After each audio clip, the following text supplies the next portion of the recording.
Okay, so this is the confidence interval that we need to construct. No, we have x bar plus and minus the z alpha over 2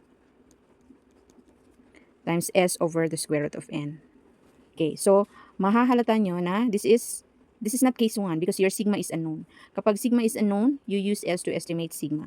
Now this is equivalently kasi nga that expression has the plus and minus after the x bar. So this is equivalent to x bar minus z alpha over 2 times s over the square root of n. Okay, we are estimating here the mu. So your mu is between this value here and on the right side we have the plus z alpha over 2 times s over the square root of n. Now, ano yung given sa problem? We are given the x bar. This is the sample mean, which is 89. We have the sample standard deviation, 18, and your n as 35. Okay. Ito yung n, if this is greater than or equal to 30, we use case 2. Okay. And you're given your alpha at 0.05 kasi we are to construct the 95% confidence interval. Ibig sabihin, your alpha is 5% and equivalently it's 0.05. Now, we need z alpha over 2. So, yung alpha mo is 0.05 over 2, it means we have z at 0.025. Now, if you look at the normal table, the value of this is the negative 1.96. But we use only the numerical value kasi when we construct the confidence interval, isulat natin ulit.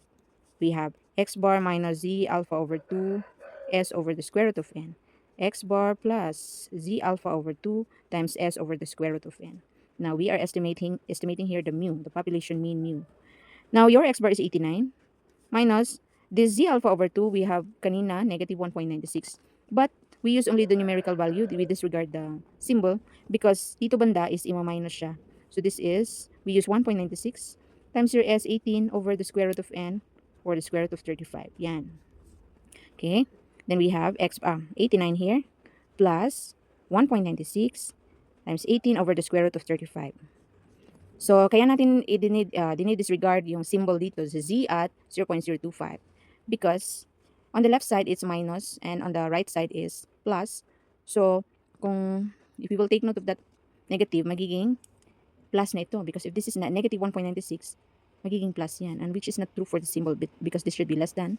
This is the, this value is higher than this value here. Okay, let's continue. Okay, I guess we need the calculator here. Okay, let me show using a calculator. Okay, using the calculator. Using this, let's remove the lights off because we will be computing for, okay, ano nga ba yan kanina? We have 1.96. Nasaan yan? Okay, 1.96. You multiply it with 18. Tapos that product, you divide that with the square root of 35. Okay, ibig sabihin, ito yung marginal error. Okay, back to this. We have 89 minus 5.96. Ito is 89 plus 5.96. Okay. So, your mean is between 94.96.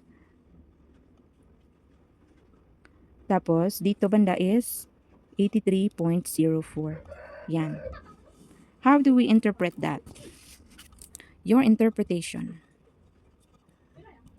Okay, we are 95% confident that, okay, we go back to the problem because we're trying to estimate, we're 95% confident that the true mean INSAT scores of MHS grade 12 students is between 83.04 and 94.96. Yeah, that's how we interpret this confidence interval. Okay.